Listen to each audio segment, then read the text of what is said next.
구조를 그대로 유지하겠다라는 내용이었는데 예상했던 결과가 나왔지만 뉴욕 증시는 사상 최고치 행진을 멈추면서 하락세로 마쳤습니다.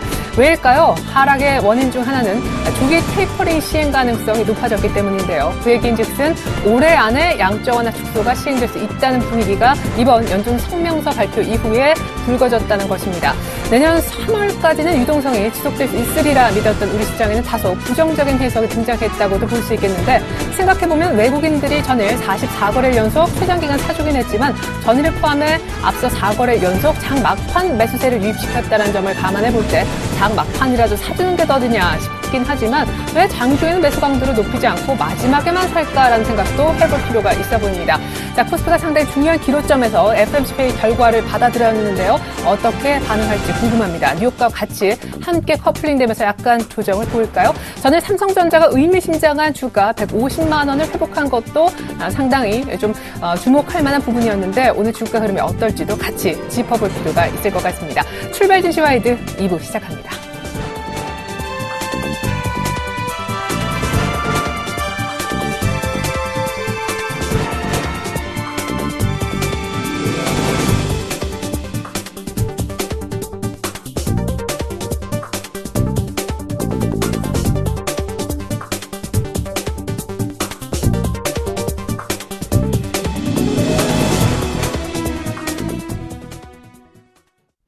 네, 기분 좋았던 전일장 다시 보고요. 오늘장 미리 들여다보는 리뷰 앤 프리뷰 시간입니다. 많은 분들이 좋아하고 계신데 하루만 지나도 기억이 가물가물하지요. 전일장 다시 보겠습니다. 총 5분의 의견 한 줄씩 받아본 결과입니다. 최승 차장님, 외국인의 44거래일 연속 순매수가 이어졌다. 연기금도 시장을 방어해줬다 하셨고요. 수급 측면에서 분석해 주셨네요. 정영훈 팀장님도 외국인의 순매수가 지속되는 강세장이다라고 평가해 주셨습니다. 김혜란 연구원님은 이제 FOMC 회의 결과 바로 앞두고 미국의 양적 완화 유지 기대감에 전약 후강 장세를 보였다. 2040선대 초반 정도까지 장 초반 밀렸다가 2059포인트 이상에서 끝났으니까요. 김영겸 주식팀장님은 삼성전자 150만 원 회복의 의미라고 하셨습니다. 아하, 그 해석이 궁금하네요. 안성현 대리님은 외국인 만도 주식은 팔고 시장은 샀다라고 하셨습니다. 다양한 의견 나오니까 재밌네요. 자, 오늘장 미리 들여다보죠. 프리뷰입니다. 최승 차장님은 개별주 트레이딩의 관심도를 높이자라는 의견, 정영훈 팀장님은 유동성장은 계속된다. 기관이 집중적으로 사들이고 있는 중소형주를 보자라는 의견 주셨습니다. 김혜란 연구원님도 중소형 그리고 경기 방어주 단기 트레이딩 접근과 동시에 경기 민감주도 조정 시 매수하는 투트랙 전략 계속해서 고수하고 계시고요. 김영겸 주식팀장님은 대형주 모멘텀이 좀 부족한데 이제 코스닥의 저평가된 기업을 볼 때다. 네, 코스닥 중소형주 얘기가 벌써 3번이나 나왔습니다. 안성현 대리님은 미국 쇼핑 시즌이 이제 들어가게 되니까 관련된 수혜주를 좀 찾아보면 어떨까라는 의견 주셨네요. 특별히 잘 나가는 대형주 모멘텀이 부족하다. 중소형주 보자라고 저평가 매력 찾아주셨던 동부증권 마포지점 김영겸 주식팀장님 특별히 연결해 보겠습니다. 안녕하세요. 네, 안녕하세요. 네, 오늘장 변수 얘기도 미리 좀 들어보고 싶긴 하지만 삼성전자 150만 원 회복의 의미 이렇게 이제 전일장 리뷰해 주셨거든요. 의미가 뭡니까? 예, 삼성전자가 지금 최근에 실적 발표 이후에 굉장히 외국인들이 계속되는 양호한 수급을 바탕으로 150만 원을 회복을 했는데요. 지금 시장은 3분기 실적 발표가 거의 70%, 대형주는 70% 정도 마무리를 했고요. 미국 시장 역시 이제 슬슬 마무리가 되는 그런 국면이고요. 반면에 코스닥 및 코스피 중소형주는 이제 시작되는 3분기 실적 발표가 이제 시작되는 초입 국면이라고 판단이 되는데요. 보통 과거를 보시면 이렇게 실적 시즌이 마무리될 때쯤이면 모멘텀이 부족한 그런 상황으로 전개가 되기 때문에 미국 시장 역시 아무래도 셧다운의 영향으로 다음 달 경제 지표 같은 경우는 좋지 않게 나올 가능성이 굉장히 크죠. 또한 유럽 같은 경우는 11월 달에 이번에 ECB 드라기 총재가 스트레스 테스트를 각 은행들에게 스트레스 테스트를 굉장히 강력하게 한다는 그런 얘기도 했기 때문에 11월 달은 아무래도 대형주가 갈 수 있는 그런 모멘텀이 상대적으로 많이 부족하지 않나 그런 판단이고요. 반면에 코스피 코스닥 같은 경우는 저평가된 그런 기업들이 지금 굉장히 많은 그런 상황에서 삼성전자가 실적을 바탕으로 150만 원에 다시 올라왔는데 이것은 올 초에 150만 원 이상의 상위에서 삼성전자가 머물다가 하락한 이유는 프리미엄 폰 시장은 이제 포화 상태다. 중저가 시장이 확대가 된다면 아무래도 가격이 다운될 수밖에 없고 중국 업체들의 또 위협이 가하기 때문에 삼성전자 위험할 수 있다. 이런 우려로 이제 하락을 했던 건데 2분기, 3분기 실적 결과를 보니까 그것이 아니라는 게 증명이 됐죠. 프리미엄 폰 여전히 잘 팔리고 있고요. 중저가 시장 역시 삼성전자가 계속해서 점유율을 확대하는 그런 모습을 보였고, 반면에 중국 업체들도 물론 양적으로 성장을 하지만 점유율 면에서는 크게 올라오지 못하는 그런 모습이 증명이 되면서 오히려 삼성전자의 실적 안정성 및 향후 전망성에 대해서 외국인들이 굉장히 양호하게 보고 있는 상황. 이 상황은 코스닥으로 그대로 연결을 시킨다면 코스닥도 마찬가지죠. IT 스마트폰 관련 부품 주식들, 삼성전자에 납품하는 그런 주식들이 최근에 실적 대비해서 굉장히 많은 하락을 보였죠. 미래의 불확실성이라는 그런 의미로 주가가 많이 하락을 했지만, 이렇게 삼성전자 실적이 굉장히 양호하게 났다는 의미는 그대로 전가시키면 IT 스마트폰 관련 부품 주식들도 3분기 실적이 굉장히 양호하겠구나라는 것을 미루어 짐작할 수 있기 때문에, 이런 점을 생각해 본다면 지금은 코스닥 관련 IT 스마트폰 관련 부품 주식과 그다음에 굉장히 최근에 양호한 모습 보이는 바이오 의료기기 섹터 이런 쪽으로 좀 더 집중을 해야 될 때라고 생각이 됩니다. 자, 그러면 코스닥 특별히 저평가 기업을 주목하자라고 얘기해 주신 이유가 있다면요? 아까도 말씀드린 것처럼 지금 이미 6개월 만에 상반기 만에 지금 시가총액 기준으로 PER 10배를 기준으로 이미 상반기에만 실적을 달성한 기업들이 굉장히 많이 있습니다. 그중에서 일단 IT 스마트폰 관련 부품 주식 대장이었던 파트론 같은 경우도 최근에 2거래일 연속 기관의 순매수가 굉장히 강력하게 들어오고 있는 상황. 그다음에 중저가 스마트폰의 대장이죠. 디스플레이텍. 그다음에 프리미엄 폰에서는 KH바텍, 태블릿 PC에서는 UID. 이런 종목들이 대표 업종으로 먼저 치고 나갔던 종목이기 때문에 이런 것과 맞물려서 같이 비교해 보신다면 좋은 투자가 되실 것이라고 생각이 됩니다.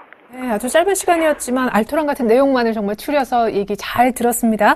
삼성전자 150만 원 돌파했는데 IT 부품주 잘 보자. 실적 마무리 다 된 대형주 말고 저평가된 중소형주 찾아보자. 특별히 오늘 IT 얘기 감사하게 들었습니다. 지금까지 동부증권 마포지점 김영겸 주식팀장님의 분석이 있었습니다. 감사합니다. 네, 감사합니다.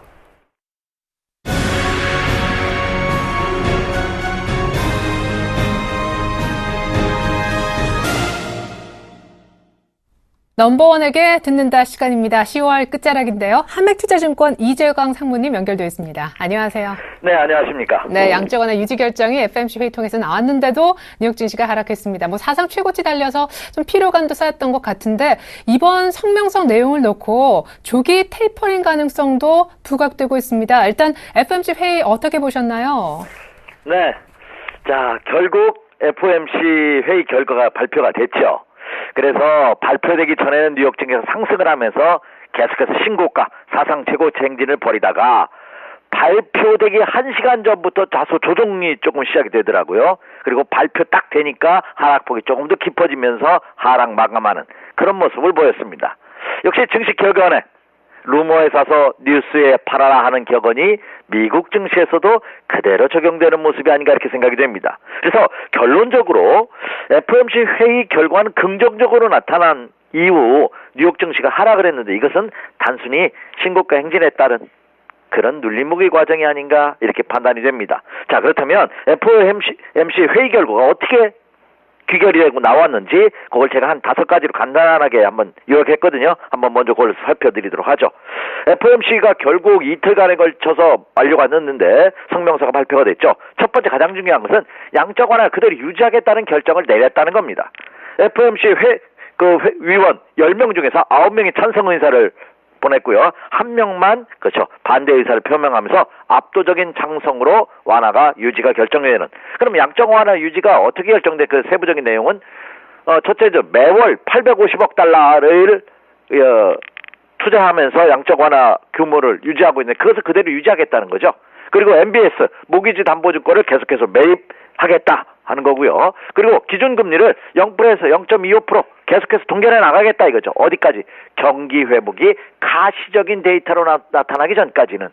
그래서 일부 낙관적인 논자들은 이건 뭐 내년뿐만 아니라 2015년까지도 양적 완화가 계속해서 유지가 되면서 유동성 랠리가 지속될 가능성도 굉장히 큰 것이 아닌가 이렇게 전망을 하고 있습니다. 그리고 또 하나는 실업률이 6.5% 이상 그리고 인플레이션 전망치가 2.5% 이하가 유지되는 한은 계속해서 초저금리를 유지하겠다. 그러니까 유동성 장세의 랠리가 계속해서 실현될 가능성이 높지 않을까 이렇게 판단이 됩니다. 물론 일부 의견 중에서 그 양적 완화 축소 시기가 내년 3월이 아니라 12월경에 실시될 수도 있다는 일부 의견이 제시되고는 있습니다만 그러나 크게 우려하실 필요는 없지 않을까 이렇게 판단이 되고 있습니다. 제가 전에도 이런 말씀 여러분에게 한번 드린 것 같아요. 기조 자체가 상승 트렌드 기조에서는 웬만한 악재가 장중 조정에 그치고 합니다. 그리고 제가 이 시간 쪽에서 여러분에게 이 장은 여러분이 생각하는 것보다 더 큰 장이 될 수도 있습니다 하는 점을 강조해 드렸습니다. 지금 FOMC 결과가 긍정적으로 나왔지만 설사 부정적으로 나오면서 양적 완화를 축소하겠다 하는 말이 나왔다 하더라도 그 조정의 폭은 그렇죠. 제한적이고 일시적일 가능성이 저는 크다고 생각합니다. 그만큼 이미 시장 자체는 완연한 상승 기조 완전 무르익은 그런 모습이 아닌가 이렇게 생각이 됩니다. 자, 그렇다면 바로 해외 증시 동향도 마저 살펴드리죠. 먼저 미국 증시부터 보도록 하겠습니다. 미국 증시는 그대로 저는 상승 기조가 유지되고 있다고 봅니다. 말씀에 모두에 언급해드린 바와 같이 신고가 행진했다는 다수의 눌림목을 받았고 직전 고점이죠. 직전 고점 지난 2013년 9월 18일이었습니다. 지난 9월달 15,709포인트 찍었죠. 그 신고가 행진, 신고가를 돌파한 이후에 눌림목의 모습이 아닌가 이렇게 판단이 됩니다. 그렇기 때문에 크게 우려할 필요는 없겠고요. 유럽 증시 경우도 마찬가지입니다. 독일 증시, 영국 증시 할 것 없이 계속해서 신고가 행진을 벌이면서 가파른 상승 탄력들을 보이고 있습니다. 중국 증시가 다소 조금 불안한 모습을 보여주고 있습니다만 지선대에서 강하게 반등을 해줌으로써 이제 점증적이지만 소리 소문 없지만 점진적인 상승 전환 가능성은 꾸준히 야기되고 있는 그런 모습이 아닌가 이렇게 생각이 됩니다. 자, 준비한 차트의 모습을 보면서 좀 더 자세히 살펴드리죠. 자, 먼저 다우존스 종합지수부터 보도록 하겠습니다. 지금 화면에 미국 다우존스 종합지수 일봉 차트입니다. 예, 직전 제가 푸른색 타원형으로 제시해드리는 것이 바로 직전 지난 9월 18일 날 고점이죠. 15,709포인트입니다. 오늘 새벽 끝난 뉴욕 증시는 15,618포인트로 15,600포인트로 마감됐습니다만 장중에 돌파를 했죠. 장중에 신고가 직전 고점을 돌파하는 그런 모습을 보였습니다. 그러니까 이것은 설사 어떤 강력한 재료가 나온다 하더라도 호재가 나온다 하더라도 이미 직전 고점되기 때문에 한번 쉬었다 가는 그런 모습이 아닌가. 그래서 직전 고점 돌파 신고가 행진 후에 견고한 눌림목의 과정을 보이고 있다. 여전히 매수 마인드 전략 상승 기조 전선에는 이상이 없다 이렇게 말씀을 드립니다. 자, 다음에 유럽 증시 대표주자 독일 증시 한번 가도록 하겠습니다. 자, 독일 닥스 지수 일봉 참 여러분 보시다시피 무섭습니다. 유럽 증시도 유럽 경제 위기를 겪고 아직 유럽이 본격적인 경기 회복됐다는 데이터가 나오지 않고 있음에도 불구하고 유럽 증시 보면 사상 최고치입니다. 계속 신고가입니다. 어디까지 갈지 저한테 물어보신다면 저도 대사할 수 없을 정도로 그냥 이런 추세는 그냥 추세 이탈 때까지 계속해서 밀고 가자. 그래서 제가 자막에 표시해드렸습니다. 추세 이탈 시까지 계속 외쳐도 좋지 않을까 생각이 됩니다. 자, 그다음에 상해 종합지수 한번 보도록 하겠습니다. 자, 중국 증시가 다소 위축되고 있습니다. 중국 증시 지금 화면에 보이시다시피 그죠? 쌍봉의 패턴으로 좀 이탈하는 거 아니냐 하는 의견들이 제시된 건 있습니다만 그러나 지난 여름 6월 달에 급락 7월, 8월, 9월까지 계속 바닥을 다지는 과정. 그래서 9월 중순 이후에 한 차례 상승이 하는 모습을 보였습니다만 다시 그렇죠? 지난 10월 중순부터 2주 동안 조정을 받았습니다. 그러나 그 지선, 제가 제시해드린 지선이 지금 화면에 보시는 것이 상해종합지수거든요. 이게 2100포인트입니다. 2100포인트 라인이 워낙 강력한 지선이 형성되고 있기 때문에 지선에서의 장대 양봉의 강한 반등 의미가 있지 않나 생각이 됩니다. 물론 상해종합지수의 모습을 보면 2200포인트부터 물량 소화 과정을 겪어야 됩니다. 그러나 점진적으로 상승 전환의 가능성이 크게 내포되고 있다 이렇게 말씀을 드립니다. 자, 그렇다면 해외 증시 그렇죠? 신고가 행진에 따른 눌림목은 있을지언정 그렇죠? 상승 전선에는 전혀 이상이 없다 이렇게 말씀을 드립니다. 자, 이제 11월을 앞두고 있습니다. 10월 한 2,000포인트 정도에서 출발해서 2,060선 박스권 돌파를 눈앞에 두고 있는 만큼 11월 전망이 궁금한데요. 연말 소비 시즌도 다가오고 유동성에 대한 믿음 생각해보면 긍정적인 부분도 있지만 중국의 삼중전의 스케줄이 한 중간쯤에 걸려있기 때문에 이것도 좀 마음에 걸리고 말씀하셨던 원달러 환율 변수도 도사리고 있습니다. 2,100포인트 돌파가 어렵다는 의견에 동의하시는지 아니면 조심스럽게 연말 랠리 기대하면서 포트를 짜도 좋을지요? 제가 지난주 이 시간을 통해서 여러분에게 제시해드렸죠. 지난 10월 23일 날 2063포인트 장중 고점을 실한 이후에 그렇죠. 장대 음봉으로 조정을 받았습니다. 그래서 그 조정의 폭이 얼마나 되고 며칠간이나 될까 굉장히 고민스러웠는데 3일 조정받고 조정한 날로는 이틀 조정받고 바로 다시 한번 상승 시도에 상승 전환에 성공하는 그런 모습을 보였기 때문에 저는 11월 달 장도 긍정적인 모습이 아닌가 이렇게 생각이 됩니다. 그래서 11월 장세도 지속적인 유동성 랠리 상승장이 이어질 가능성이 높다 이렇게 보고요. 그래서 주식 비중을 좀 늘려가는 그런 확대 전략을 말씀을 드립니다. 단 하나만 체크해 주시기 바랍니다. 자, 우리 최혜리나 앵커도 아주 좋은 지적을 해주셨네요. 원달러 환율 동향입니다. 여전히 외국인 투자가들이 이제는 지난주와는 좀 다른 모습을 보이고 있습니다. 지난주까지는 적극적으로 국내 시장에 장 초반부터 매수하다가 금주 들어서는 초반에는 조금 매도했다가 장 막판 무렵에 매수로 전환되는 이런 모습을 보여주고 있습니다. 과연 이 외국인들의 행태가 이제 물량을 털기가 쉬우냐 아니면 막판에 들어주는 모습을 봐서는 여전히 개인이나 국내 기관 투자가들의 물량을 더 뺏는 그런 작업을 하고 있는 것이냐 하는 것에 이제 퀘션 마크를 달기 시작하고 있습니다. 저도 그들의 속내막을 알 수는 없습니다. 하지만 그걸 짐작할 수 있는 것이 원달러 환율 동향이다 하는 말씀 드렸습니다. 이것이 얼마? 원달러 환율 동향이 1,050원 이하로 내려가지 않는 한 아직은 두려워할 필요 없다. 어제 종가가 1,060원 20전입니다. 아직도 10원 정도의 여유가 있는 그런 모습을 보이기 때문에 하나 주의할 것은 원달러 환율 동향을 체크하자 이렇게 말씀을 드리고요. 그리고 또 하나 그럼 예상 주도주는 뭐냐? 예상 주도주 이것도 여러분 눈여겨보셔야 될 것 같아요. 기존 상승장에서 주도를 펼쳤던 기존 주도들, 조선철강, 해운주들 여전히 저는 매력이 있다고 봅니다. 조선철강, 화학주들이요 참. 조선철강, 화학주 여전히 매수 관심 가져보시기 바라고요. 그리고 외국인들이 집중적인 매수를 하고 있는 반도체와 IT 부품 눈여겨보십시오. 그리고 새롭게 11월 달은 유동성 장세에 대비한 은행과 증권과 등 금융, 특히 M&A 바람이 불 가능성이 높습니다. 이 M&A 과정에서 살아남는 1등 금융주들을 한번 눈여겨보십시오. 이렇게 말씀을 드립니다. 이상입니다. 환율만 주의하고 11월달 주식 비중 확대해도 좋다라고 의견 주셨고 주도주까지 감사합니다. 지금까지 한맥투자증권 이재강 상무님과 함께해봤습니다. 잘 들었습니다. 네, 감사합니다.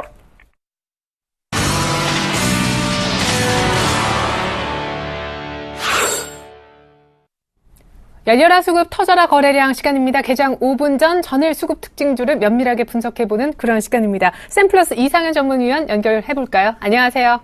안녕하십니까. 네, 오늘 수급 특징주 분석 들어보기에 앞서서 전일 주로 어떤 종목들이 매매가 됐는지부터 확인해 보겠습니다. 외국인이 장 막판 또 비차익 중심으로 매수세를 보여줬었죠. 삼성전자가 수혜를 받은 모양입니다. 주가 150만 원 어제 되찾았습니다.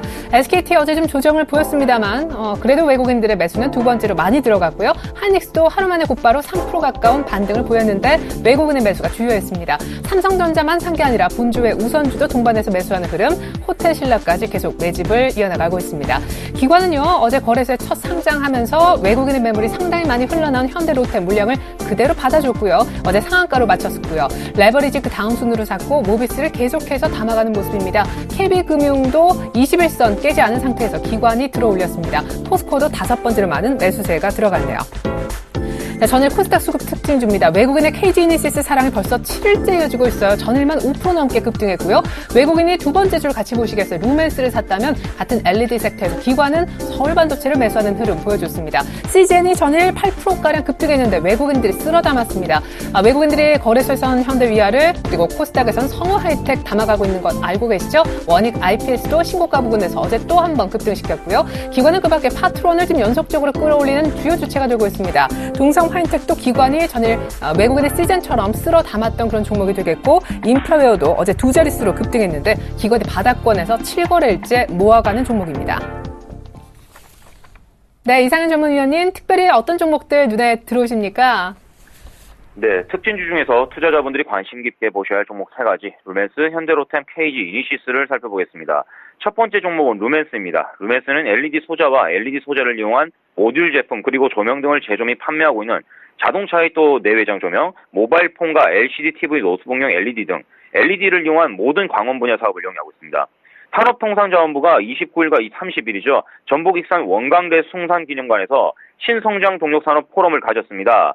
여기서 김재영 산업부 1차관이 LED 산업은 에너지 절약형 친환경 산업이자 타산업과 융합을 통해서 무궁무진한 신시장 창출이 기대되는 신성장 동력 산업이라고 말을 했죠. 공식적인 자리에서 이와 같이 정부 관계자의 발언은 민감한 시장에 유난을 끼얹는 경우가 되기도 합니다. LED는 무수은 저탄소 친환경 조명으로 다른 백열전구나 형광등보다 내구성이 강하고 수명이 길어서 LED 조명 시장은 지속적인 성장의 가능성이 있죠. 이날 신기술 개발을 통해서 LED 산업 발전을 기여한 루멘스의 유태경 대표가 정부 표창을 수여받았습니다. 이에 따라 전일 외국인의 강한 매수에도 유입이 됐었죠. 최근 재미난 소식이 있습니다. LED 전구에서 나오는 빛의 파장을 이용해서 라이파이라고 인터넷 기술을, 통신 기술을 말씀드리는 건데요.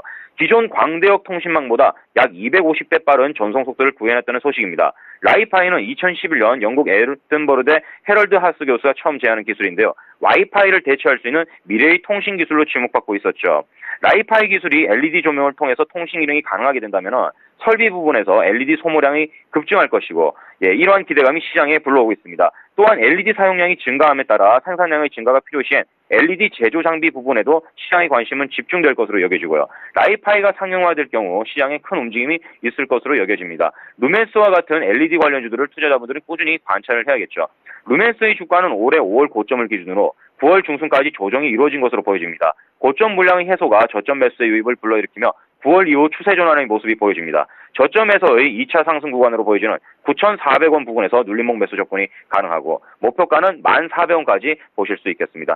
두 번째 종목은 현대로템입니다. 현대로템은 현대자동차 그룹의 일원으로 고속전철, 전동차, 경전철 등 다양한 차종을 생산하고 있으며 철도 차량의 핵심 전장품 독자 기술로 국산화에 생산하고 있는 그런 기업이죠. 시속 430km로 달리는 초고속 열차, 로봇과 무인 전투체계, 방위산업이죠. 신성장 동력 연구개발도 꾸준히 진행을 하고 있습니다.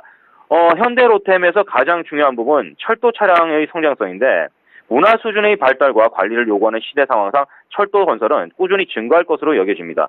국내의 철도 건설 수주와 해외 수주 등이 시장 투자자들의 관심을 더욱 모은 게 아닌가 하는 생각이 들고요. 현대차의 후광이라든가 앞으로 영위하고 있는 사업 분야의 모든 안정성이 투자자의 관심을 급증시킨 게 아닌가, 그렇게 생각을 하고 있습니다. 현대로템의 무거운 주가가 차트상의 최고가로 전일 마감을 했죠. 대체로 몸집이 무거운 종목일수록 급등 후 짧은 시간에 조정을 받는 경우가 꽤 있습니다. 시장의 성장성과 안정된 수주가 현대로템의 주가를 끌어올리며 시장은 하겠지만 조정을 거칠 수밖에 없죠. 현대로템의 주가 상승을 추격하는 것이 아니라 조정 구간이 올 때를 기다리는 것이 현명하다고 보여집니다.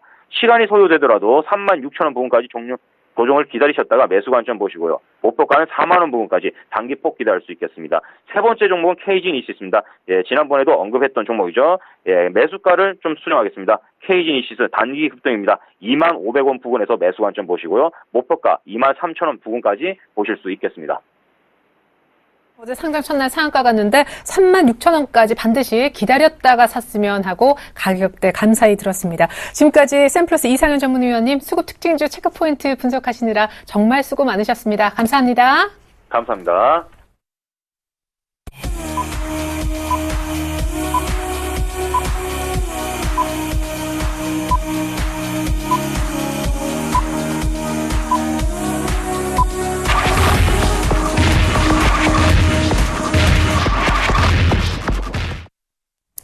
(10월 31일) 10월 마지막 거래일 목요일 이제 막 개장을 했습니다.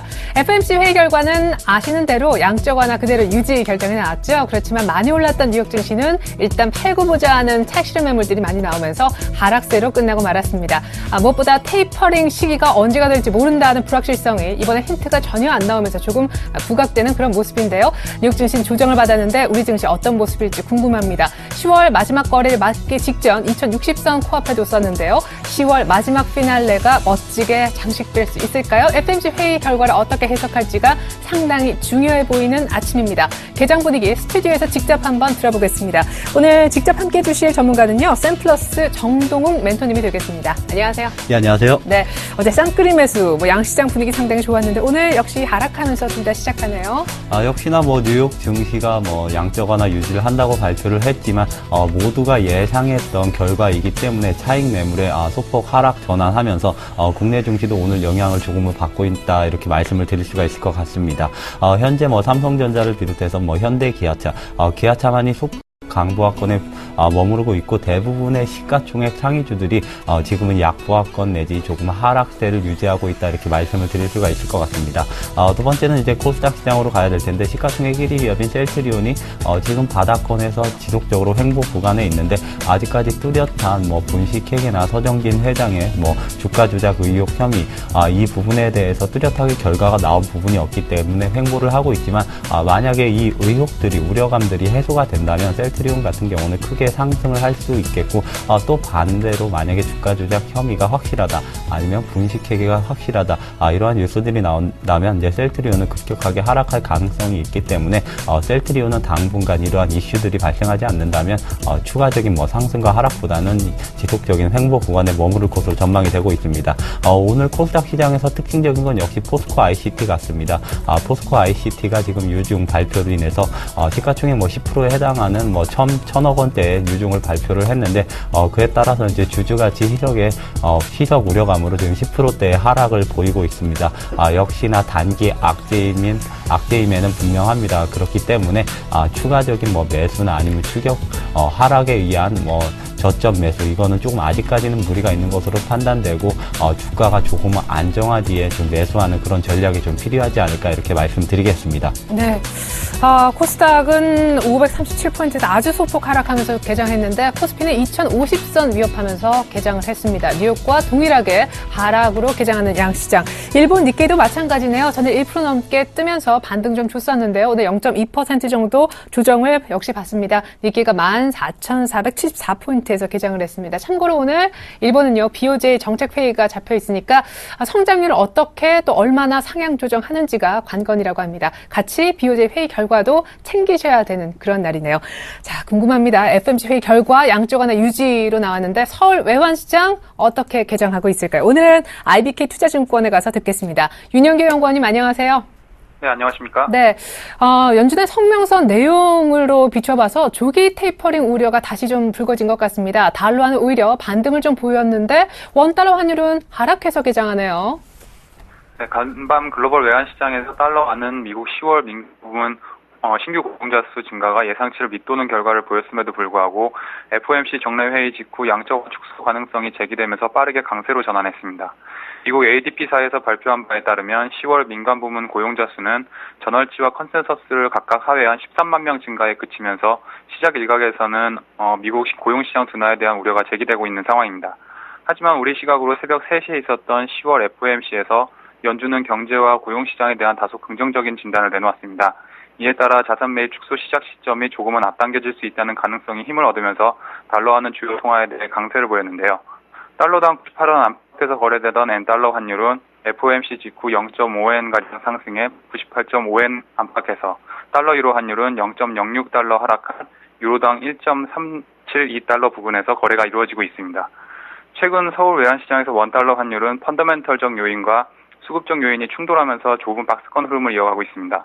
3분기 GDP와 9월 무역 지표가 예상치를 뛰어넘는 호조를 보이면서 국내 경기 회복세에 대한 기대감을 높이고 있는 가운데 외국인 주식 순매수가 40여일 넘게 이어지면서 원하는 강한 하락 압력을 받고 있습니다만 외환당국이 달러당 1,060원 선을 사실상 하한선으로 제시하면서 1,060원 초반대에서 등락이 제한되고 있는 모습입니다. 간밤 여기 NDF 시장에서 원달러 환율은 어제 서울 외환시장 현물환 종가 대비 0.4원 상승한 1,063원에 최종 호가됐는데요. 월말 수출업체 내고 물량 출해 가능성이 부담스러운 요인입니다만 앞에서 말씀드린 대로 외환당국이 1,060원 선을 마지노선으로 내세운 가운데 FOMC 이후 글로벌 달러 강세가 나타나고 있다는 점은 추가 하락을 제한할 것으로 보입니다. 따라서 오늘 서울 외환시장에서 원달러 환율은 1,060원대 초반 범위에서 완만한 상승세를 보일 것으로 전망합니다. 지금까지 IBK 투자증권 윤영교 연구원님과 함께했습니다. 곧바로 상승 전환하네요. 고맙습니다. 네, 감사합니다.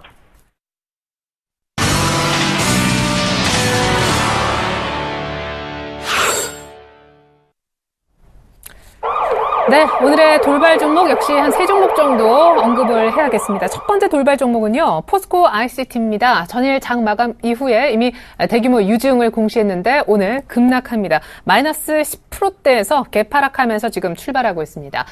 유증 규모 그리고 여파 한번 알아보겠고요. 두 번째는 대한항공입니다. 알려졌다시피 한진해운에 1,500억가량 긴급 자금 지원한다고 얘기를 했는데 증권사들 오늘 아침에 굉장히 바쁘게 양 회사 모두 안 좋은 뉴스다라고 했었는데요.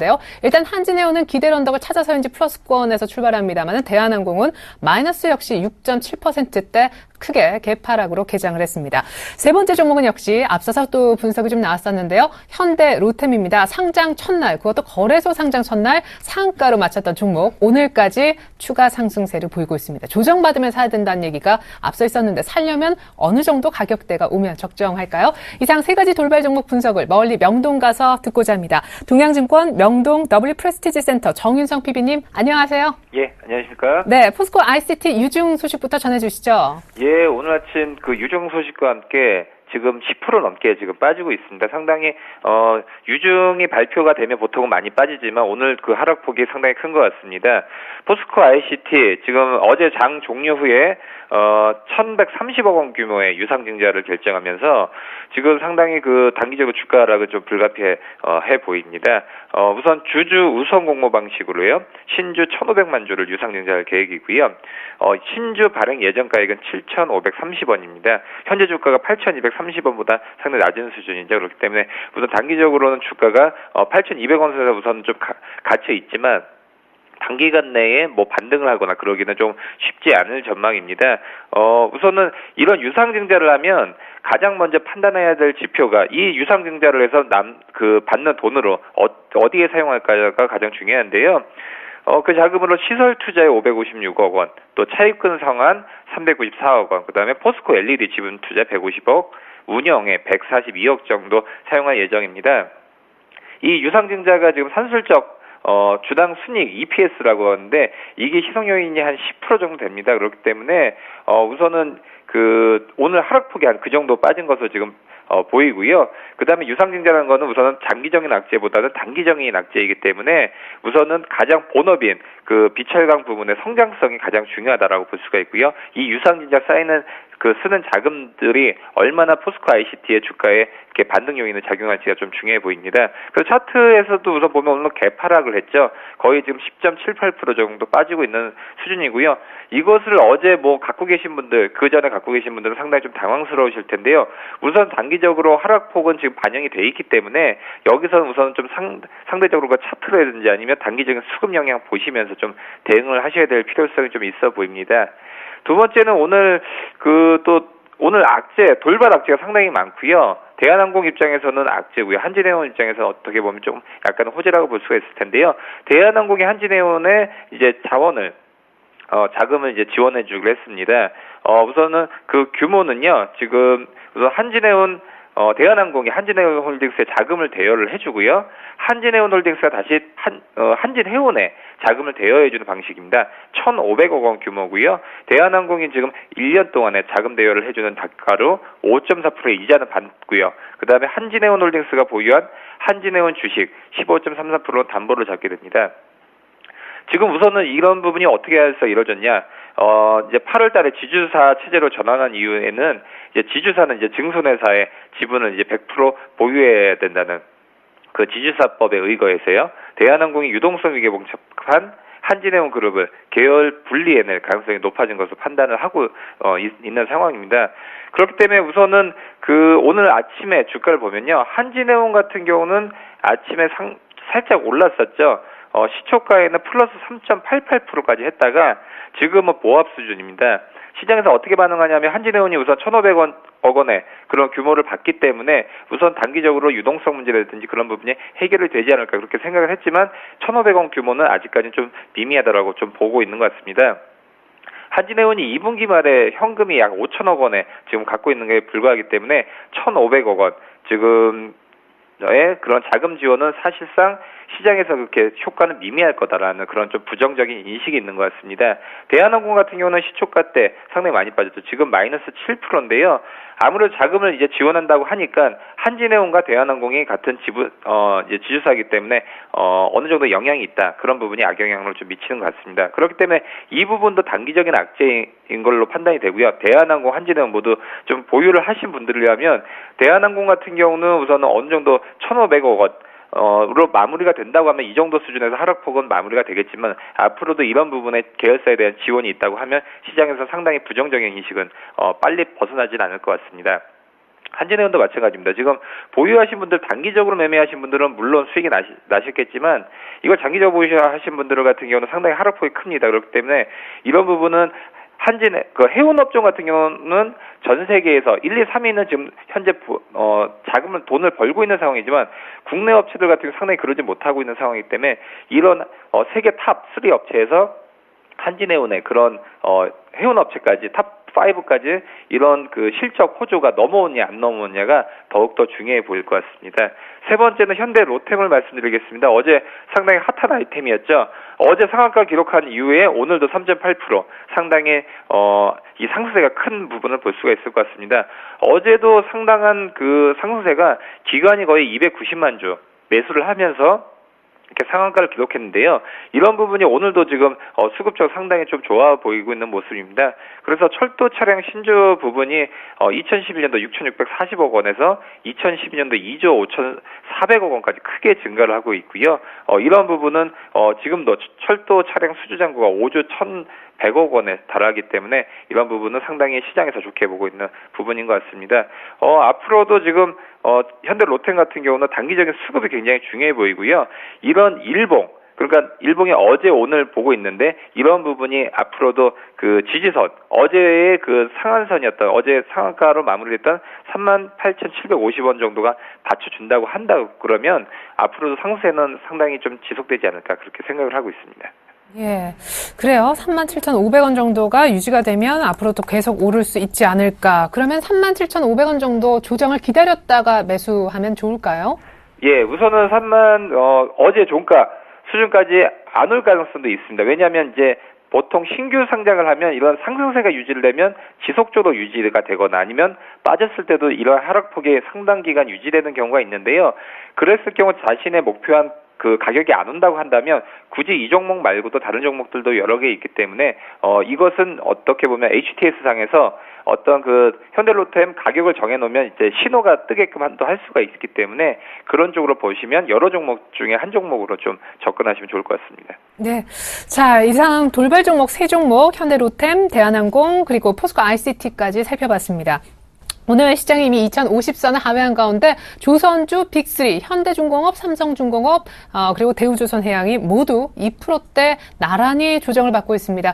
한번 분석을 또 들어봐야겠고요. 조선주가 기회만 되면 지금 조정을 보이고 있거든요. 대양전기공업이라는 종목이 현대로템과 성장성을 사실상 공유한다는 소식에 전일 급등했었는데 오늘도 어떤 흐름일지 같이 보겠습니다. 오늘 또 하나의 새내기 주가 코스닥 쪽에 있대요. 역시 분위기는 좋다는데 어떤 종목이고 뭘 하는 회사인지 투자에 볼만한지도 알아봅니다. 아비노로직스 무슨 일인지 모르겠는데 상한가고요. 영남제분 오늘 거래 재개되면서 역시 두 자릿수로 급등합니다. 한 5종목군 정도 되네요.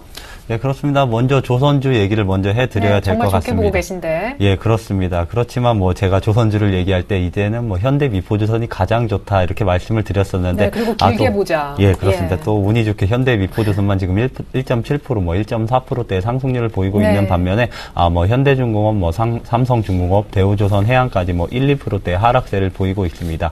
제가 3분기 어닝 시즌에는 역시나 조선주 같은 경우는 실적이 좋지는 않기 때문에 단기 조정권에 들어갈 가능성이 굉장히 크다 이렇게 말씀을 드렸었는데 조정폭이 그러니까 하락폭이 커진다면 조선주는 언제든지 담아가야 된다 이런 식으로 말씀을 드렸었습니다.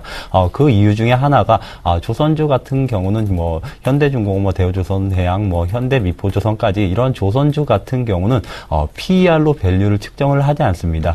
왜냐하면 지금 받았던 수주가 늦으면은 2년 후에 실적으로 연결이 되기 때문에 실적으로 이제 PER 부분으로 해서 밸류 측정을 하지 않고 업황이 좋아지면 업황이 개선된다면 PBR로 밸류 측정을 하기 마련인데 아무래도 단기 실적만 보는 어닝 시즌이기 때문에 단기 조정권에 들어간 것이 추가적인 하락은 조금 제한돼 있다. 왜 제한돼 있느냐? 아무래도 선박 금융 완화나 아니면 신조선가의 상승 그리고 수주 모멘텀이 지속되는 한 조선주는 추가적으로 갈 공산이 굉장히 크다. 저는 이렇게 판단을 하고 있습니다.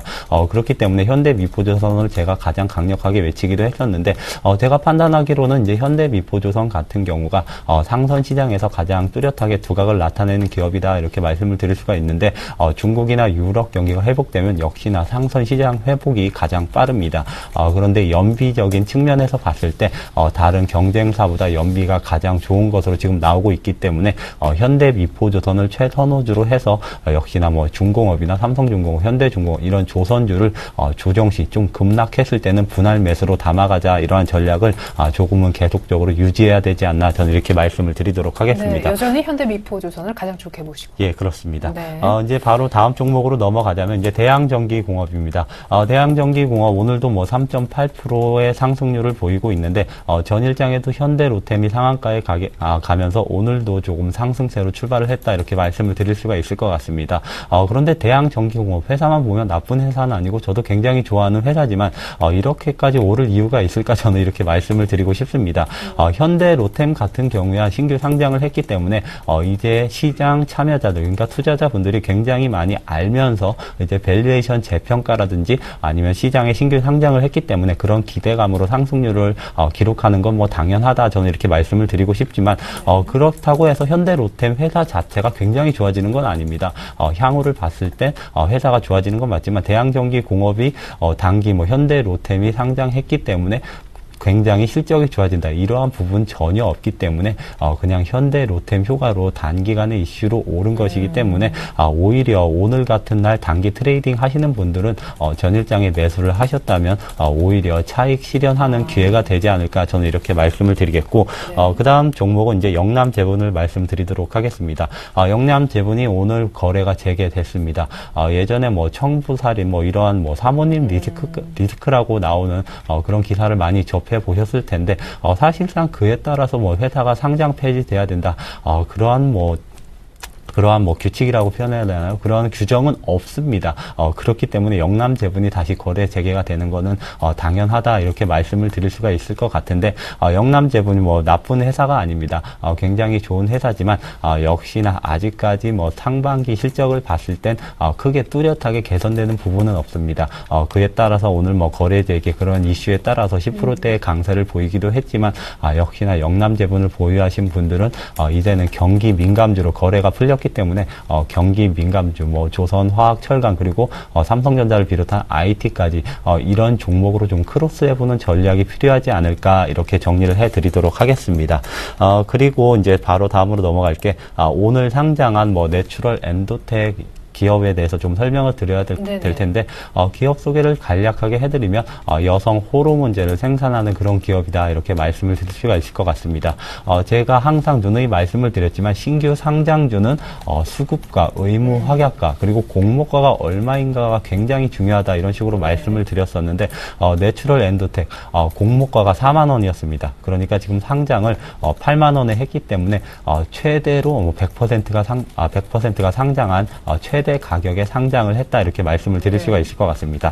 기관의 의무 확약, 보유예수 물량이 얼마나 있느냐도 굉장히 중요한데 제가 지금 파악을 했을 때 당장 그러니까 한 달 이내에 풀릴 수 있는 기관 물량이 지금 5만 주밖에 되지 않습니다.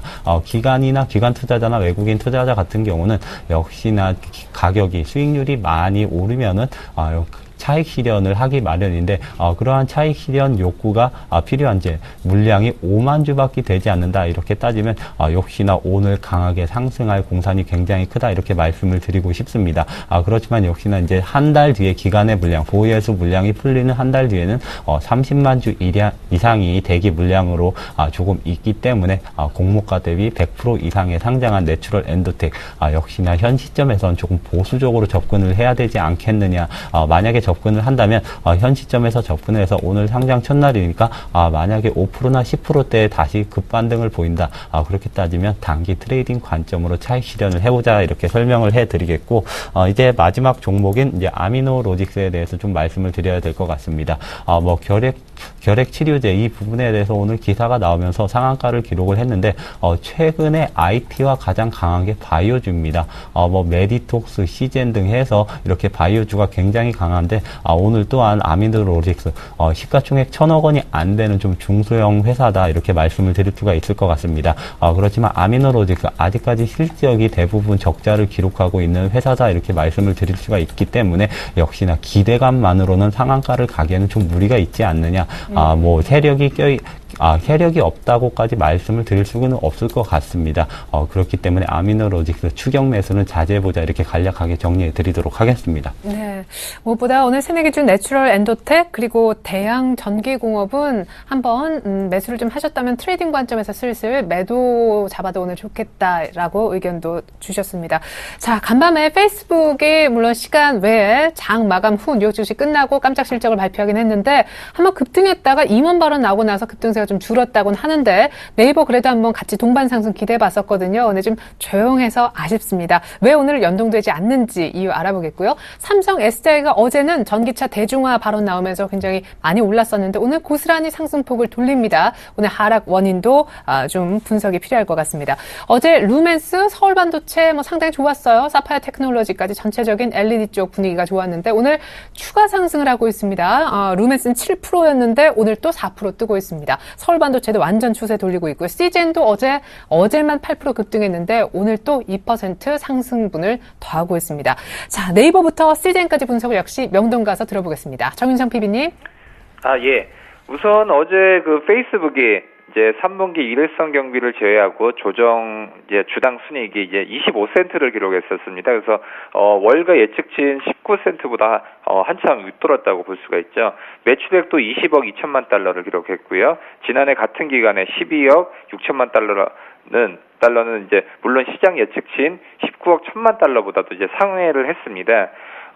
실적 공개 직후에는 16%까지 페이스북 주가가 솟았고요. 그 다음에 1% 전후에 지금 상승세를 좀 기록했었습니다. 근데 이런 부분이 보통 이제 페이스북이다 하면 이제 네이버도 이제 같이 봤었던 부분이 있는데요. 네이버 같은 경우는 이제 주가 상승 부분이 약간 페이스북하고 달랐던 부분은 이제 분할을 한 뒤에 그 상승폭이 상당히 컸었죠. 그렇기 때문에 지금은 이런 네이버 그 페이스북의 그런 실적 부분은 시초가 때 살짝 영향 주다가 이런 부분은 또 갈라질 수가 있다라고 볼 수가 있을 것 같습니다. 현재 61만 7천 원이고요. 네이버 같은 경우는 우선은 오늘 같은 경우는 이제 숨 고르기지만 저점 매수로는 언제든지 접근해 볼 수 있는 그런 기업이다라고 볼 수가 있습니다. 앞으로도 이런 그 소상공인이라든지 아니면 블로그, 그 다음에 해외 쪽은 이제 라인을 중심으로 해서 이런 게 단순히 이제 그 커뮤니케이션의 시장이 아니라 어떤 기업들의 홍보라든지 소상공인들의 홍보, 또 그 홍보를 서로 단 방향의 그런 커뮤니케이션이 아니라 양방향의 그런 커뮤니케이션이 이루어지고 있는 그런 소통의 장의 중심이 지금 네이버의 여러 가지로 지금 중심이 되고 있다라고 볼 수가 있고요. 특히나 이제 블로그라든지 카페를 통해서 그 뭐 이니시스 같은 그런 업체의 이런 제품을 쓰면서 여기서 이제 소액 결제를 통한 이런 오픈마켓 또는 그런 이제 결제 시스템이 이제 같이 되고 있기 때문에 이런 부분에 대한 매출 정도가 상당히 큽니다. 하지만 얼마 전에 그 뉴스가 나왔었죠. 이제 광고 부분에 대해서 이제 현재 그 기사와 광고는 뚜렷하게 광고다라고 이제 표시를 할 수가 있게 됐는데요. 그런 부분 돌발적으로 악재가 될 수 있지만 이런 부분에 대한 스마트 기기 앱 확산 또 온라인 커뮤니케이션 확산을 통해서는 네이버의 상세는 앞으로도 계속 될 것이다라고 볼 수가 있고요. 그렇다면 이제 시청자분들께서는 이걸 언제 접근하냐 그런 부분이 가장 궁금하실 것 같습니다. 네이버가 68만 7천 원까지는 거의 그 지지선에 받지 않고요. 그 다음에 계속적으로 올랐던 부분이 있는데 지금 숨고르기를 하고 있는 모습입니다. 그렇기 때문에 지지선에 지금 잡혀져 있는 61만 원 선부터는 한 번쯤 접근을 해봐도 좋지 않을까 그렇게 예상을 하고 있습니다. 그렇기 때문에 네이버 같은 경우는 앞으로도 이런 그 가장 핫한 아이템 중에 하나라고 볼 수가 있기 때문에 항상 관심 종목에 두시면서 이런 부분이 언제나 지지선에 있을 것인가, 또 지지선과 벌어졌을 경우에는 단기적으로 일부 차익 실현, 그런 단기 트레이딩을 하면서 계좌에서 항상 일정 부분은 포트폴리오에 편입을 하시면 상당히 좋지 않을까 그렇게 좀 판단을 하고 있습니다. 두 번째는 그 삼성 SDI입니다. 삼성 SDI 네이버 못지않게 상당히 핫한 아이템의 하나로서 12만 500원에서 20만 원까지 다이렉트 상승했었는데요. 최근에 좀 하락폭이 있었고 지금 오늘 같은 경우도 좀 마이너스 3%입니다. 이 이유를 살펴보면 오늘 같은 경우는 테슬라가 지금 삼성 SDI 같은 경우 테슬라에 공급을 한다는 뉴스로 인해서 상당히 주가폭이 급격하게 상승을 했었는데요. 오늘은 파나소닉과 공급 계약의 그런 깜짝 그 소식이 있었습니다. 지금 파나소닉 같은 경우 삼성 SDI와의 경쟁사라고 할 수가 있는데요. 대규모 공급 계약 맺었고요. 그렇기 때문에 지금 삼성 SDI는 단기적인 하락은 좀 불가피하다라고 볼 수가 있을 것 같습니다. 지금 미국 전기차 제조업체라고 할 수 있죠. 테슬라 모터스가 지금 파나소닉이 생산하는 리튬이온 배터리 공급을 대거 확대하기로 했었고요. 이 계약은 다음에 1월부터 오는 2017년까지 4년 동안 파나소닉으로부터 70억 달러 규모의 전기차용 리튬 이온 배터리 셀 20억 개를 공급받는 그런 계약을 맺었다고 얘기를 했고요. 파나소닉이 공급하게 될 배터리는 이제 테슬라의 플래그십 제품인 모델 S와 신차종 모델 X에 지금 탑재될 예정입니다. 그렇기 때문에 삼성 SDI 항상 그 테슬라의 그런 수혜주라고 볼 수가 있는데요. 이런 부분이 좀 단기적으로 돌발 악재로 작용했었고요. 그렇기 때문에 삼성 SDI도 이런 매출사가 이제 테슬라뿐만이 아니라 다른 전기차 업체와도 상당히 그런 판매 부분에 대해서 다변화가 좀 필요해야 된다. 또 특히나 삼성 SDI를 갖고 계신 분들 같은 경우는 상당히 수익 부분이 나셨을 텐데요. 삼성 SDI가 테슬라 말고도 이런 다변화가 된다는 그런 부분이 좀 시장에서 악영향에 미친다고 한다 그러면 차익 실현도 어느 정도는 좀 바라실 수 있을 것 같고요. 이와는 반대로 삼성 SDI 같은 경우는 수익 다변화가 만약에 이루어진다든지 아니면 판매사가 다변화가 된다는 그런 뉴스가 나올 때마다 다시 한번 접근해 볼 수 있는 그런 아이템이 아닌가 싶습니다. 세 번째 보실 종목은 루멘스 이제 또 서울 반도체 같은 LED 관련주입니다. 루멘스 같은 경우는 3.68% 상당히 급등을 했었고요. 어제 같은 경우도 상당히 많이 올랐었죠. 어제 7%가 올랐고 오늘은 3.68% 정도 올랐습니다. 조명 시장 성장 기대감에 따라서 지금 상당히 강세를 보이고 있는데요. 지금 우선은 삼성전자의 TV 재고 확보로 인해서 3분기와 4분기 백라이트 유닛 주문이 증가할 것으로 보고 있습니다. 조명용 발광 다이오드 역시 북미와 유럽 지역 조명업체들과의 공급 계약이 지금 가시화가 되고 있는 그런 분석을 볼 수가 있습니다. 루멘스 같은 경우 상당히 실적 부분이 우상향 쪽으로 지금 보고 있는 상황이고요. 그렇기 때문에 삼성전자의 TV 재고 확보, 그다음 백라이트 유닛 주문 같은 경우가 계속적으로 이루어지고 있기 때문에 LED 부분도 상당히 파이가 커지고 있는 시장이라고 볼 수 있을 것 같습니다. 그다음에 서울반도체를 볼 수가 있는데요. 서울반도체 같은 경우는 이런 완만한 상세가 계속적으로 이루어지고 있고요. 상당히 플랫하게 움직이는 걸 볼 수가 있습니다. 21,900원에서 현재 44,400원까지 다이렉트로 올라갔다고 볼 수가 있고요. 그 다음에 5일선과 21선을 지지선 받으면서 계속적으로 올라가고 있습니다. 서울반도체 같은 경우 3분기 실적이 상당히 긍정적으로 좀 보고 있어서 증권사에서는 목표 주가 같은 경우는 지금 48,000원에서 55,000원까지 계속적으로 올리고 있는 그런 상황이고요. 그 다음에 3분기 매출액이 전년 동기 대비해서 14.3% 증가한 2,674억 원, 영업이익 같은 경우는 254억 원, 상당히 많이 영업이익 부분을 좋아졌던 294억 원 정도로 예상을 지금 하고 있는 상황입니다. 그래서 우선 전분기 대비해서 이제 증가한 수치나 또 TV 시장에 이제 극심한 그 TV 부진이 있는데 이런 부분이 최악의 상황이라는 점을 고려했었을 때 이런 양호한 실적이 나왔다는 부분은 TV 시장이 조금이라도 낮았을 경우는 이런 부분이 또 한번적으로 폭발적으로 좀 증가할 수 있다. 그렇게 시장에서는 인식을 하고 있는 것 같습니다. 또 이 영업이익률 같은 경우가 11% 정도로 전년 동기 대비해서 7% 정도 상승을 했는데요. 두 분기 연속 두 자릿수를 유지했던 것으로 좀 우선 보고 있습니다. 이런 양호한 실적은 이제 조명 매출액 부분에 증가를 꼽을 수가 있을 텐데요. 순수 조명 매출이 분기 500억 원 수준에서 지난해 4분기 777억 원, 또 올 2분기에는 1,000억 원 정도의 사상 첫 1,000억 원을 돌파를 했던 부분을 볼 수가 있습니다. 3분기에도 마찬가지로 1,070억 원 정도 지금 추정을 하고 있는데요. 수익성이 상당히 높죠. 조명 매출액 비중이 늘어날수록 수익성이 개선이 되고 있고, 아까 말씀드렸다시피 영업이익이라든지 영업이익률 부분이 상당히 좋아지고 있습니다. 또한 이제 해외 수출 분야도 볼 수가 있을 텐데요. 미국의 LED 조명 확산이 지금 되고 있고요. 중국 쪽 LED 조명 보조금 지급이라든지 아니면 일본 쪽에서 LED 조명 매출액 증가의 움직임에 따라서 상당히 지금 LED 조명 산업은 기대가 높은 상황입니다. 4분기에도 매출액, 영업이익이 2,677억 원, 또 260억 원 정도 지금 추정을 하고 있는 상황입니다. 그렇기 때문에 오늘 서울 반도체도 1.7% 상승을 했는데요. 이런 부분은 좀 차트를 보면서 좀 더 접근을 해볼 수 있을 것 같습니다. 상당히 좀 수익을 보신 분들도 많이 계실 텐데요. 내가 이것을 차익 실현 언제 해야 될까? 그런 게 좀 고민이 되실 분들은 5일선은 맞아 있지만 지금 21선과는 상당히 좀 떨어져 있는 상황입니다. 그렇기 때문에 21선과 붙었을 때는 한 번쯤은 좀 매수를 좀 생각하시는 분들은 그럴 때 좀 접근을 해보시기 바라겠고요. 매도를 원하시는 분들은 상당히 좀 이렇게 좀 급등해 있던 그런 부분이라고 한다 그러면 일부는 좀 차익 실현 또 좀 보시면서 좀 접근을 해보시기 바라겠습니다. 마지막으로 말씀드릴 종목은 시젠입니다. 시젠 같은 경우 3, 4분기 양호한 실적을 좀 시현할 것으로 좀 보고 있고요. 3분기에도 전년 동기 대비해서 20% 성장한 150억, 영업이익은 82% 늘어난 40억 원은 좀 기록할 것으로 좀 보고 있습니다. 앞으로도 그 아시아 제약회사를 대상으로 한 분자 진단 제품의 그런 그 주문 자상표 부착 생산이라고 하죠. 그런 부분에 대한 공급 계약을 계속적으로 되고 있고, 다국적 제약사와는 인체질병 분자 진단 제품에 대한 지금 개발 계약을 지금 추진 중입니다. 그렇기 때문에 앞으로도 시젠 같은 경우 상당히 좀 바이오 합탄 분야의 한 부분으로서 좀 볼 수 있을 것 같습니다. 네, 시젠까지 분석 감사드립니다.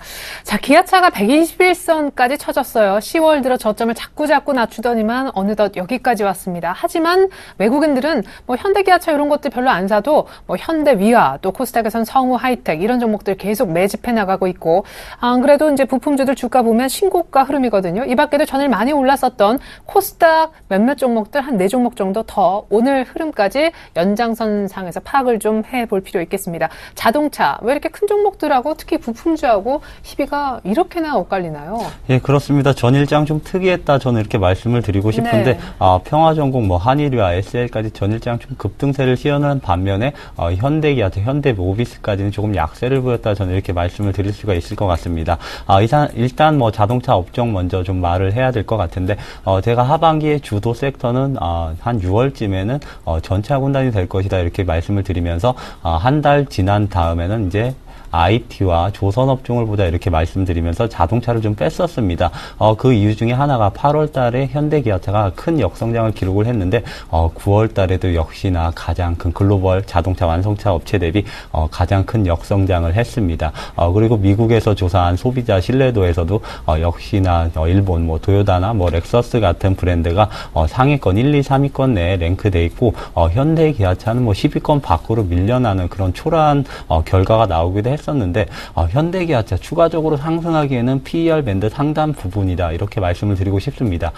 PER 밴드 상단 부분인데 이를 돌파하는 파동이 나오려면 역시나 실적이 많이 개선된다든가 아니면은 모멘텀이 좀 풍부해야 된다 이렇게 말씀을 드리고 싶은데 사실상 최근에는 호재성 기사보다는 이제 악재성 기사가 더 많이 나오고 있는 상태입니다. 여기에 4분기 실적이 안 좋다 이렇게 말씀을 드릴 수는 없지만 전년 동기 대비해서 역시나 큰 개선은 없을 것으로 전망이 되고 있기 때문에 PER 밴드 상단 부근이라면 추가적인 상승보다는 이제 횡보 구간에 진입을 하지 않을까 이렇게 하면서 현대기아차를 비롯해서 모비스까지는 이제 횡보 구간에 들어가기 때문에 좀 업종을 교체해야 되는 시기가 아닌가 이렇게 말씀을 드리겠습니다. 반면에 자동차 부품주는 전일장 크게 상승을 했었는데 저는 이제 월말 윈도우 드레싱이 아닌가 저는 이렇게 말씀을 드리고 싶습니다. 그리고 아무래도 최근에 코스피보다 이제 중소형 개별주 코스닥 장세가 펼쳐지고 커지고 있기 때문에 이에 따른 좀 상승률도 좀 부가적으로 있었다 이렇게 정리를 해드리고 싶고 그리고 추가적으로 말씀을 드리고 싶은 게 휴대폰 부품주가 스마트폰 부품주가 최근에 상승률이 가장 뚜렷하다 이렇게 말씀을 드릴 수가 있습니다. 전일장 뭐 2거래일 오늘까지 3거래일 연속 상승한 스마트폰 대장인 파트론 오늘도 뭐 1.7%대 강세를 보이고 있고 이번엔 진짜 가네요. 예, 그렇습니다. 그리고 뭐 인프라웨어 뭐 이런 종목들이 대거 상승을 보이고 있는데 파트론 월말만 되면은 윈도우 드레싱이 가장 심한 그런 종목입니다. 항상 이제 월 초가 되면 그 윈도우 드레싱이 끝나기 때문에 다시 하락하기 마련인데 만약에 파트론이 다시 이제 11월 초로 들어서면서 만약에 하락 추세를 기록한다 그러면 뚜렷한 상승 추세의 지속은 조금 힘들 것이다 저는 이렇게 말씀을 드리고 싶습니다. 그렇기 때문에 파트론을 보유하신 분들은 윈도우 드레싱임을 좀 감안을 해 본다면 역시나 오늘 절반 이상은 조금 차익 실현을 하는 그런 전략이 필요하지 않을까 저는 이렇게 말씀을 드리겠고. 잠시만요. 그러면 자동차 부품주도 아주 짧은 그냥 윈도우 드레싱 성격으로만 오르는 거예요. 그건 아닌 것도 같은데. 그건 아닌 것도 같은데 이렇게 말씀을 하시는데 네. 제 생각에는 그러한 성향이 좀 강하다 이렇게 말씀을 드리고 싶습니다. 완성차가 가지 못하면 부품주가 갈 이유가 없습니다. 물론 최근에 전기차 테마를 타고 일부 부품주 뭐 성우 하이텍이나 우리산업 같은 종목들은 뭐 100%가 넘는 시세를 보이기도 했지만 현대 기아차에 국한된 이런 종목들 특히 부품주 단에서는 현대 기아차의 주가가 정체된다면 혼자 오를 이유가 없습니다. 물론 실적이 갑자기 좋아지는 그런 일부 기업들은 주가가 오를 가능성이 있지만 지금 뭐 평화전공 SL 같은 경우는 뭐 현대 기아차가 더 이상 좋아지지 않는다면 역시나 실적 큰 개선은 힘들기 때문에 역시나 윈도우 드레싱임을 조금 감안하고 또 한 가지가 이제 코스닥 장세가 왔기 때문에 조금은 수급이 몰렸다 이러한 관점으로 좀 비추어 봤을 때는 역시나 올랐을 때 일부는 차익을 실현해야 된다 이런 의견을 드리고 싶습니다. 네, 아니 앞서서요 우리 동부증권의 김현겸 팀장님이 오늘장 이럴 거다 개장 전에 프리뷰를 하시면서 이제 대형주는 실적 발표가 거의 끝났기 때문에 이제 중소형주 실적 발표 나오잖아요. 중소형주 중에서 저평가된 기업을 찾아야 된다. 삼성전자가 150만 원 갔기 때문에 관련된 IT 부품주도 다 실적이 괜찮을 거다라는 의견 주셨는데 비슷하신 의견 갖고 계시다고 들었어요. 예, 그렇습니다. 저는 이제 자동차보다는 스마트폰 부품주를 좀 중점적으로 봐보자 이렇게 말씀을 드리고 싶습니다. 지금 3분기 뭐 전 세계적으로 스마트폰 출하량이 전년 동기 대비해서 뭐 40% 이상 급증한 2억 5천만 대로 나오고 있습니다. 그 중에서 이제 삼성전자가 출하한 스마트폰은 8,800만 대로 거의 점유율이 30%에 육박을 하고 있습니다. 스마트 기기의 성장은 현재 진행형입니다.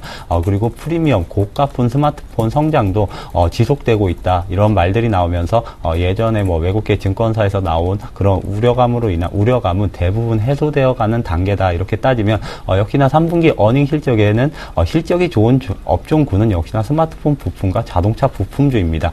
제가 자동차 부품주보다는 이제 스마트폰 부품을 보자 이렇게 말씀을 드리고 싶은 건 역시나 현대 기아차 저는 좀 보수적으로 보고 있기 때문에 스마트폰 부품주를 좀 중점적으로 봐보자 이렇게 말씀을 드리겠는데 근데는 이제 예전과 같은 그런 뭐 삼성전자에 그냥 납품할 것이다 이런 기대감만으로 대거 뭐 스마트폰 부품주가 상승을 하기도 했는데 이제는 본격적으로 선별 작업을 좀 해야 될 것으로 전망이 되고 있습니다. 현재 실적이 발표되는데 실적이 저평가된 기업에서 신규 기술이 도입되는 그런 신기술이 도입되는 그런 성장성을 갖춘 이런 스마트폰 부품주를 좀 봐야 된다 이렇게 말씀을 드리고 싶은데 그에 부합하는 기업이 저는 간략적으로 뽑으면은 KH바텍과 뭐 캠트로닉스 등이 아닌가 저는 이렇게 판단을 하고 있습니다. 메탈 케이스 시장은 분명히 열릴 것입니다. 그러한 기대감들이 솔솔 나오고 있는 모멘텀을 받고 있는 가운데 역시나 KH바텍 아직까지 굉장한 저평가 상태입니다.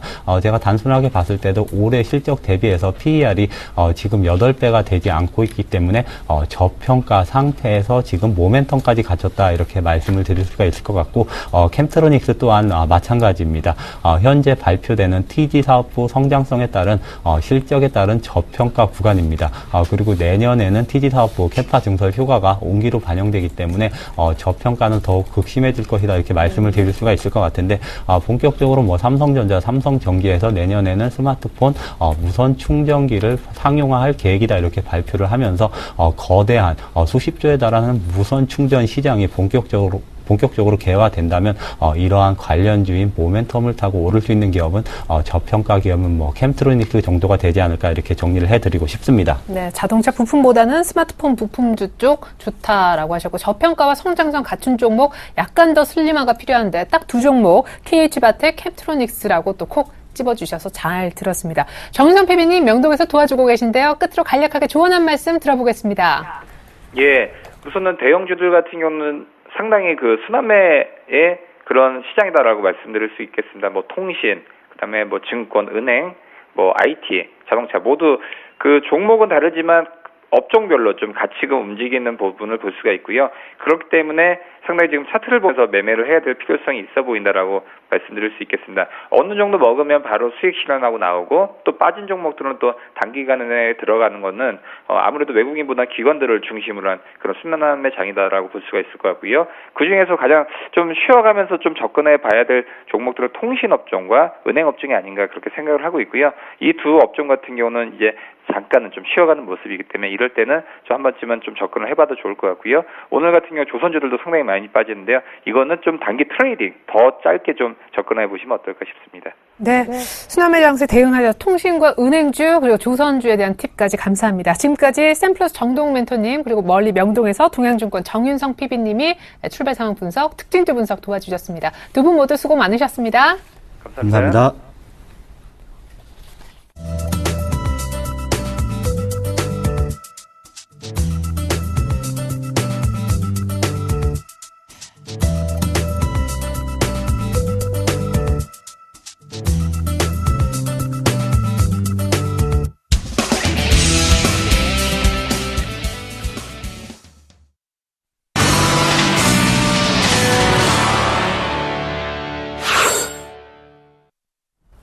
이 시각 현재 선물시장 동향 파악해보겠습니다. 코스피는 2050선 정도에서 조금 흔들리고 있는데 말이죠. 샘플러스 김도영 멘토님 불러봅니다. 주쌤 나와주세요. 네, 안녕하세요. 네, 어제 270선 정도 확실하게 지지가 되면은 매수마인드가 맞다라고 오전장 황금라인 다시 주셨었는데 아주 유효했던 것 같습니다. 거의 뭐 273 부근 그리고 마감 바로 직전에 회복까지 했었는데요. 오늘은 개인이 나홀로 팔고 있네요.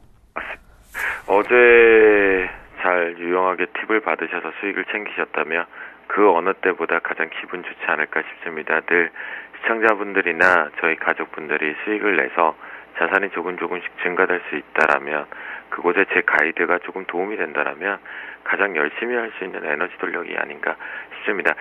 자, 그런데 아쉬운 부분이 좀 나온 것 같습니다. 그러니까 제가 말씀드렸던 건 이제 수요일 날까지의 기준에 우리나라 주초는 상승이다라고 말씀드렸던 전략은 맞았습니다. 그런데 이게 이제 오늘 목요일 한 오전 정도까지는 추가적인 상승 가능성으로 좀 보고 있었던 전략은 조금 지금 바뀌어가고 있습니다. 저희 전략이 이제는 목요일이 되었기 때문에 노출을 시켜드리는 부분인데요.